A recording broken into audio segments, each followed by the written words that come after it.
ఆడపిల్ల దేవాలయం లాంటి కుటుంబాన్ని ముక్కలు చేయాలని ప్రయత్నించినా తను మంచిదేనా?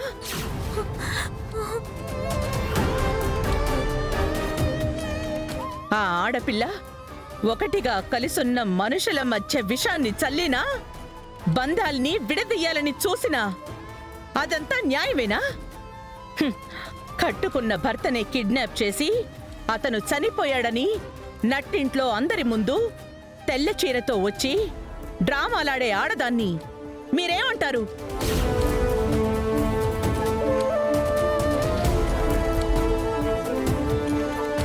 కష్టాల్లో ఉన్న ఆడది అంటారా? ఆ కన్నీళ్లలో ఏ కుతంత్రం లేదు అంటారా? ఏమంటారు?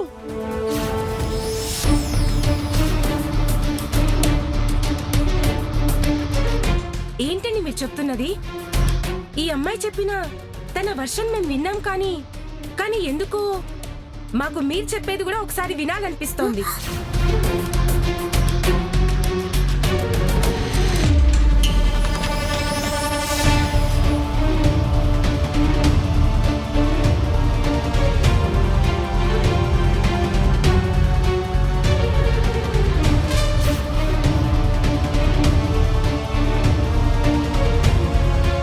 అది జరిగింది.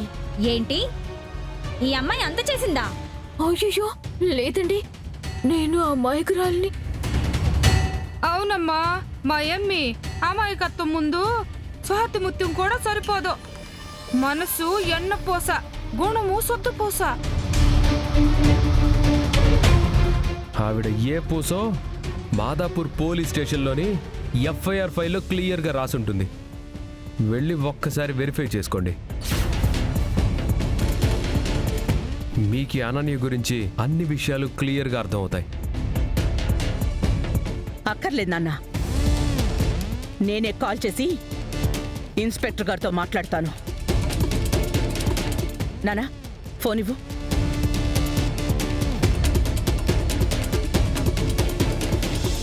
హలో హలో ఇన్స్పెక్టర్ గారు, ఒక 2 నిమిషాలు మహిళా మండలి వాళ్ళకి ఫోన్ ఇస్తాను.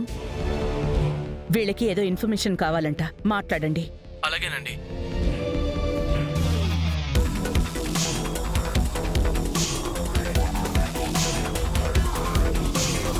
చెప్పండి సార్.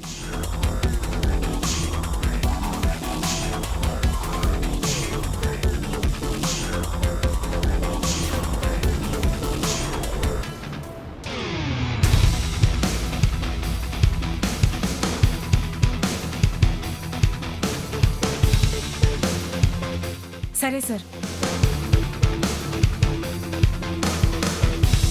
వీళ్ళంతా చెప్పేది అబద్ధం. నేను ఏ తప్పు చేయలేదు. వీళ్ళంతా నన్ను కావాలని బ్లేమ్ చేస్తున్నారు మేడం. నోర్మోయ్.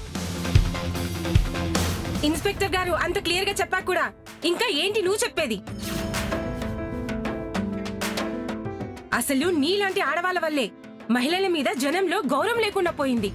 స్త్రీ స్వాతంత్రం కోరుకోవడంలో తప్పులేదు, కానీ దాని బరి తెగింపు, అరాచకాలు చేయడానికి నీలా వాడుకోవడం తప్పు.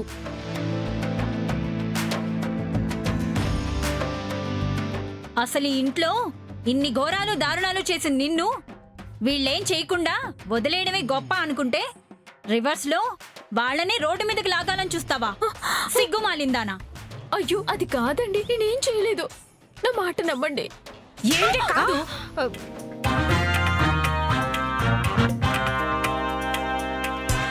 అక్క, దీని ఇలా కాదక్క. గుండు కొట్టించి సున్నం బొట్లు పెడితే కానీ దీనికి బుద్ధి రాదు. చిక్కితే చిక్కిన ముక్కలా నంచుకుంటారు. లగెత్తుమ్మి పదకొండి దీన్ని. ఏయ్, ఆగవే, ఆగు.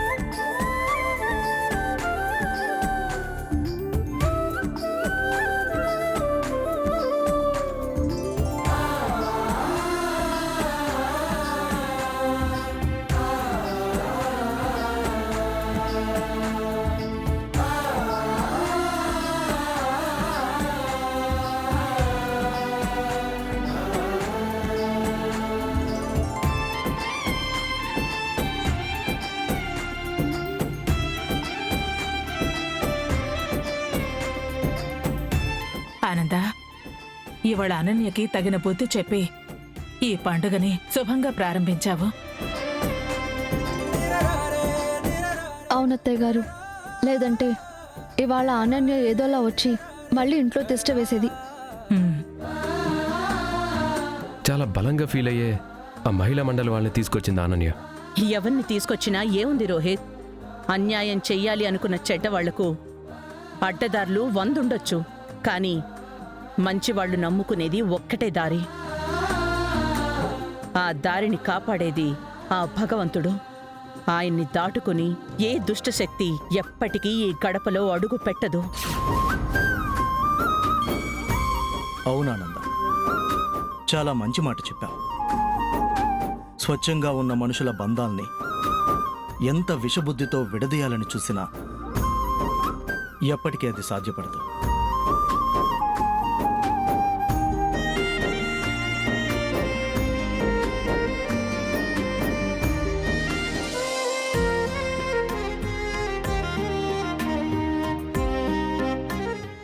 సరేరా.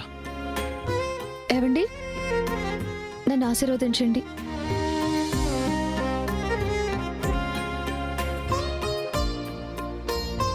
నువ్వు హ్యాపీగా ఉండి నన్ను హ్యాపీగా ఉండేలా చూసుకో. నేను మీతో హ్యాపీగానే ఉన్నాను, మీరు హ్యాపీగానే ఉన్నారని అనుకుంటున్నాను. అంటే నేను నీతో హ్యాపీగానే ఉన్నాను. ఈ హ్యాపీ మరింత హ్యాపీగా ఉండాలని అలా అన్నాను.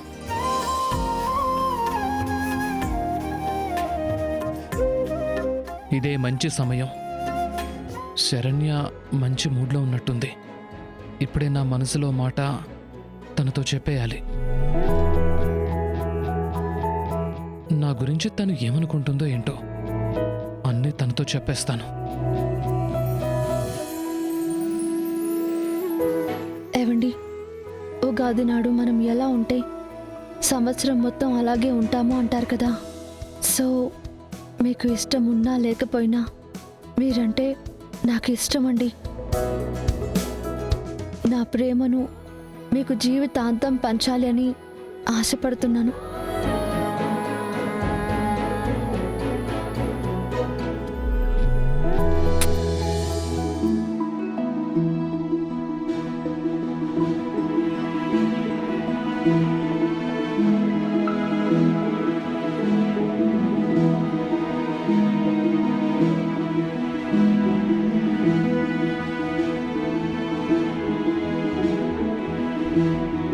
అయ్యో, వెళ్ళిపోయిందే. ఏంటి, నా మనసుకి తనేదో వచ్చి కిస్ చేసినట్టుగా అనిపించింది. తిరిగి చూసేలోగా వెళ్ళిపోయింది. అదంతా నా భ్రమ. ఏదైనా సరే శరణ్యకి వాళ్ళ నా మనసులోని మాట చెప్పేయాలి. ఈ యుగాది నాడు శుభంగా మొదలు పెట్టాలి.